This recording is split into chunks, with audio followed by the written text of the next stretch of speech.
กราบทักทายสบายดีแล้วก็สวัสดีพ่อแม่พี่น้องเบิดทุกคนเนาะ ยินดีต้อนรับพ่อแม่พี่น้องเข้าสู่ซองบ้านทุ่งนาคำทุกคนวันนี้ก็มาอยู่กับบ่พรคือเก่าเนาะทุกคนนี่อาหาร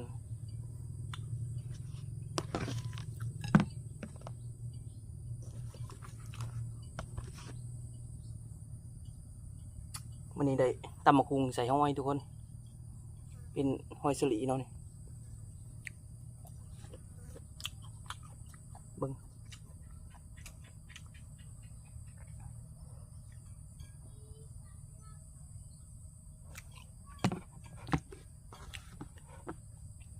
มาทุกคนมากินข้าวกินน้ำน้ำบ่พรทุกคนนี่ก็มีผักช่องอย่างเนาะมีผักบกทุกคนแล้วก็ผักเกษตรเนาะแล้วก็สิมีปิงห้อยทุกคนปิงห้อยสลีเนาะ แล้วก็มีปิงไก่น้ำทุกคนมาเด้อทุกคนกินข้าวน้ำบ่พรน้ำมันนี้ได้ตำบักหุ่งใส่ห้อยทุกคน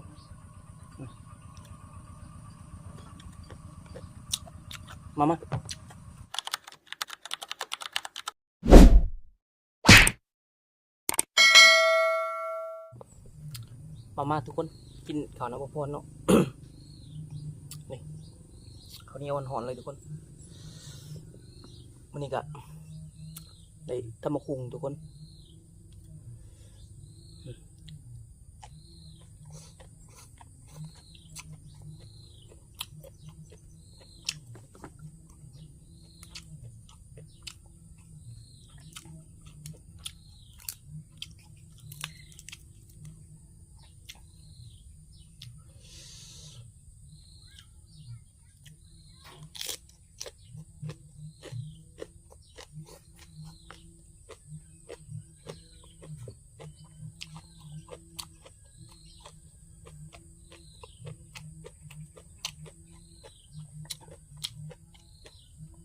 ปิงไก่เนาะ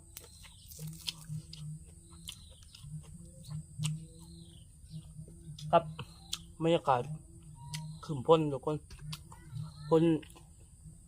ไก่ตกเลยเนาะ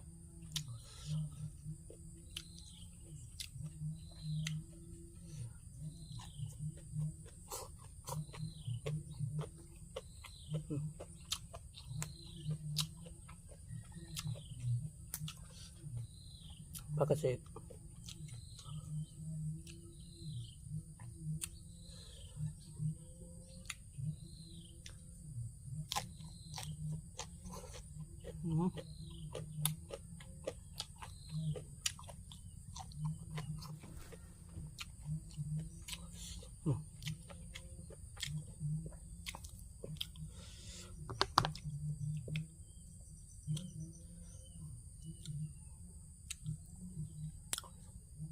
หน่วยใหญ่เลยทุกคนหอยสลีเนาะ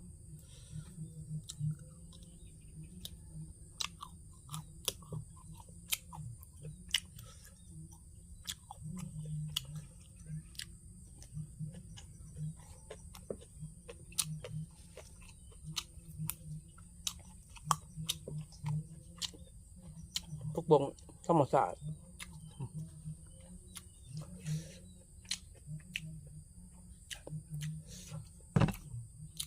ทำใส่ปลาหอยทุกคน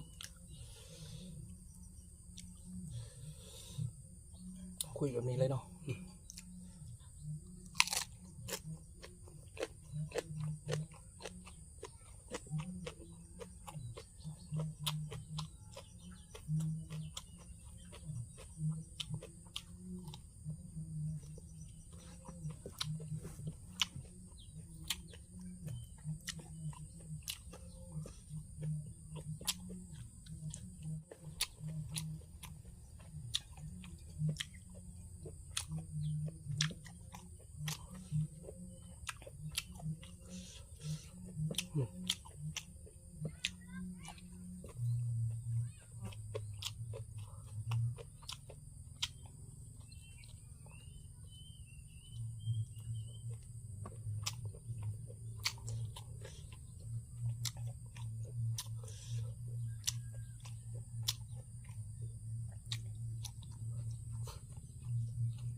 เบิงซี่นี่คือโบเผ็ดทุกคนแต่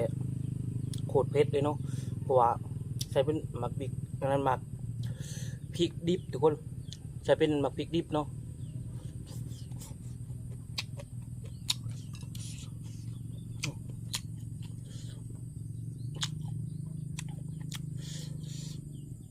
พริกห้อยทุกคน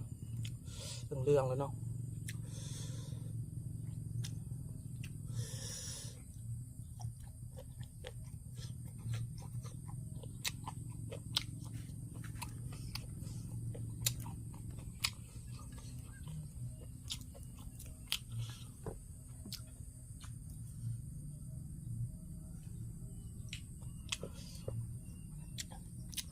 คนกะ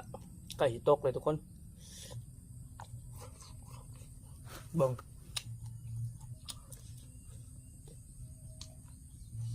มืดขึ้นมากเลยเนาะเป็นไก่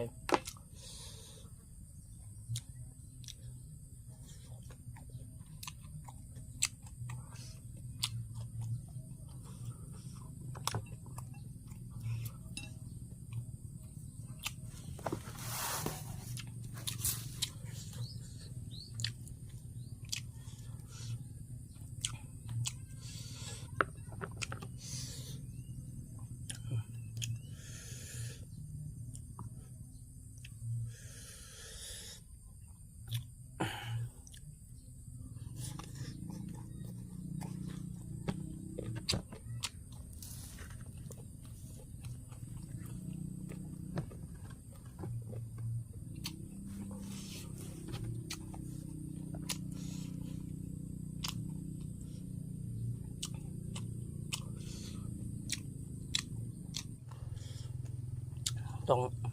รีบกินทุกคนเพราะว่าคนเหลือมากเลยเนาะ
แซ่บแต่เผ็ดเนาะ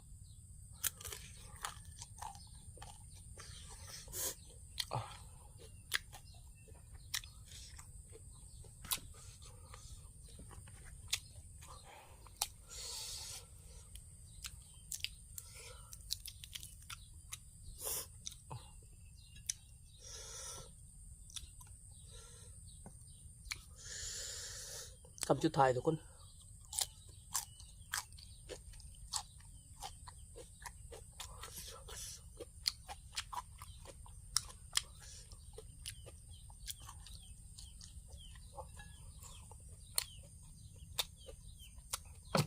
ห้อยกะเรืออันสุดท้ายเนาะ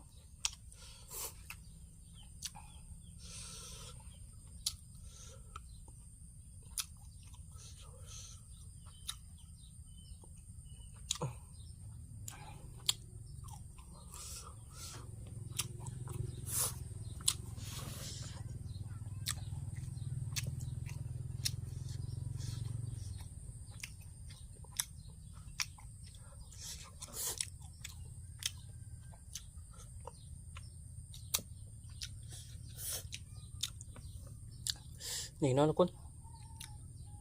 สำหรับคลิปนี้บ่าวป้อนก็จะได้ จบแต่เพียงจำนี้เนาะจะได้ก็ฝากกดติดตามแล้วก็กดไลค์กดแชร์ให้บ่าวป้อนนี่เนาะทุกคนเพื่อเป็นกำลังใจให้สองบันทุงนะครับนี่เนาะพุ่นกะเริ่มมาแห้งเลยทุกคนไปสำหรับคลิปนี้ก็สำหรับผู้ใดที่ชื่นชอบหรือว่ามักเบิ่งคลิปแบบนี้ก็กดติดตามมาเลยทุกคนไปบอกติดตามคลิปต่อไปนี่เนาะ